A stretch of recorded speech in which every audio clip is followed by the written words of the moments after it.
The severe weather threat has made it back to Florida. What's going on, guys? I'm certified meteorologist Jonathan Kagis. In this video, we're going to talk about who is the best opportunity to see some pretty rockin' thunderstorms, not only for Monday evening, but getting into Tuesday afternoon as well. We're going to break that down. I'll show you future radar.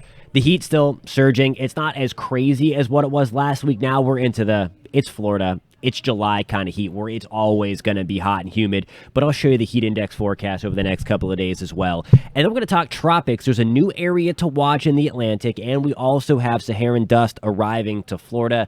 Concentration is light. If you've seen the sunrise or sunsets, they should be enhanced over the next few days because it's just the right concentration, not enough to make it milky.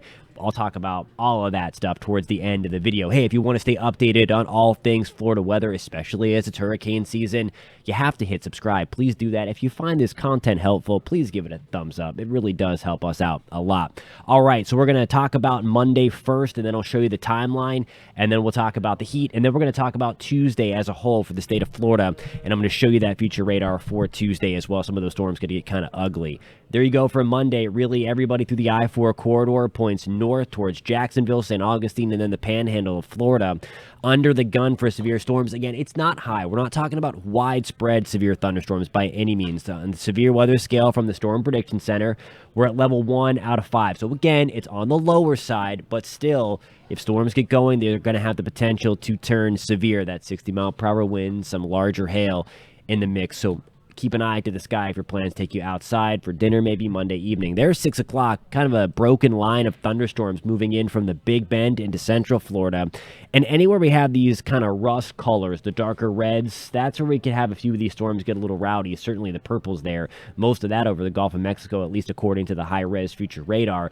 But still by 5, 6, 7 o'clock, be looking out for anyway the potential for some stronger thunderstorms. Pinpoint Weather app, it's a free download, great tool again for you to kind of track those storms right to your home. Any kind of alerts issued by the National Weather Service, you're going to get those to your phone too. Of course, you're also going to get updates from us, actual human meteorologists, and not just a computer. Then we're going to fast forward into Tuesday. Look at this. Kind of like what we had on Saturday, an early start time to these storms. So it's likely going to be a gray start. So those enhanced sunrises in central Florida likely won't be seen on Tuesday morning because the clouds around. You also see a nice line of thunderstorms coming through. Scattered storms of darker reds indicating where we have the heavier rain potential. Once they turn purple again, that's where we even have a kind of cranking up a notch of that storm intensity. So there's 3 o'clock on your Tuesday.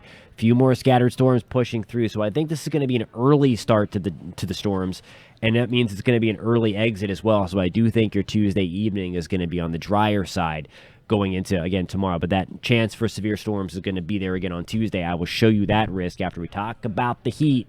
There you go.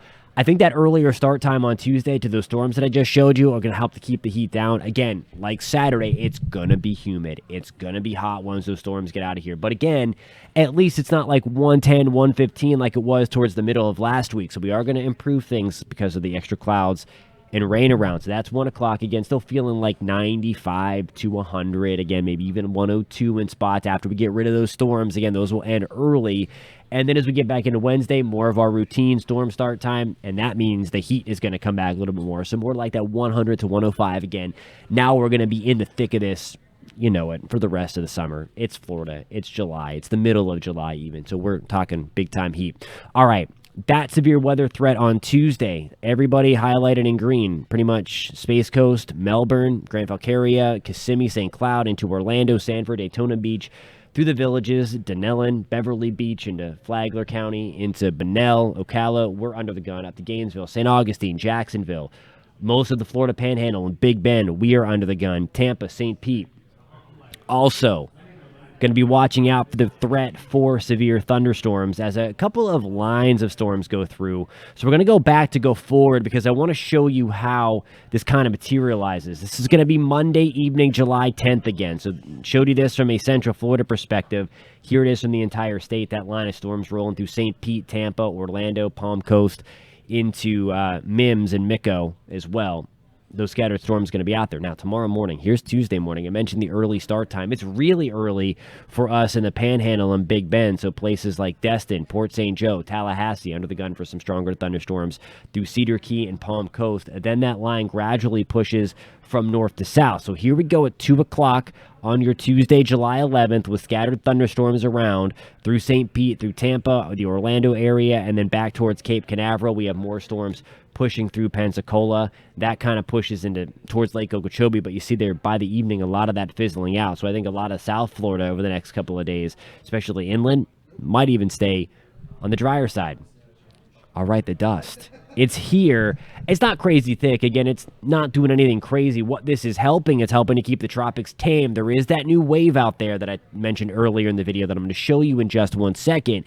But by and large, all this dust is a very good thing for the tropics. It does help to enhance red tide and some of the alga blooms as well. So it does really good things. It fertilizes the Amazon, but it also does really bad things too. When it's super, super thick, like it could be next week, it might start to aggravate some issues if you have for sensitive to air quality. I'll show you that in just 1 second. All right, so there's the rest of Monday. And again, notice the concentration isn't that thick. Now we're looking at the light white here representing where we have dust in our atmosphere from the Sahara Desert, but it's not that thick. It's helping to enhance the sunrises and sunsets. Look at this, though. By the time we get towards Thursday, July 13th, into Friday, look at that really bright white stuff coming towards Miami, the Keys, Fort Lauderdale, into Sarasota, into Naples, Fort Myers, and then kind of just blasting right up the Florida Peninsula. See this little kind of area of low pressure there, that counterclockwise thing just hanging out in the Gulf. It's going to help to push all that dust up there through the Bahamas, Turks and Caicos. Look at that. More dust coming through as we get in towards the next 7 to 10 days as well. So we have some light concentration of dust in our atmosphere for the next few days. Monday the 10th, 11th, the 12th. And then by the end of this week, and then really into the weekend, we have that big push, that really thick plume of dust that's going to be riding up currently in the Caribbean. If you have friends and family in Puerto Rico, you know what I'm talking about. That is where we will have the main push of dust currently, and then that arrives in Florida as we get into the second part of the weekend. I want to show you again that new area that we're watching. This is not going to have an impact on Florida, but it does have a pretty decent chance to become the next name storm of the 2023 hurricane season. That would be Don if it does get a name. Right now, it's just a disorganized batch of showers and thunderstorms northeast of Bermuda. It's likely going to get its act together, though, as we move into the next 48 to 72 hours, next 2 to 3 days. The Hurricane Center currently giving this a 30% shot for development, and it's going to be in that kind of yellow blob, if you will, that the Hurricane Center has drawn out where this thing could develop over the next couple of days. So watching that, again, it's not going to impact Florida and likely not going to impact land at all, but if it does acquire tropical or subtropical characteristics, meaning it's that kind of hybrid storm, it would get a name, so therefore it would be noteworthy. So just wanted to show you that again. If you see stuff out there, see a new area potentially developing, that is where that is going to be. So again, just keep that in mind that it's not coming to Florida. We'll keep you posted if we do get Dawn over the next few days. Hey, thank you so much, guys, for tuning in. Again, if you want to stay updated on all things weather in Florida, all things hurricane season, please hit that subscribe button. We'd love to have you on board. And again, if you found this content helpful, please give it a thumbs up. It really does help us out a lot. Thank you so much, guys. We'll catch you next time.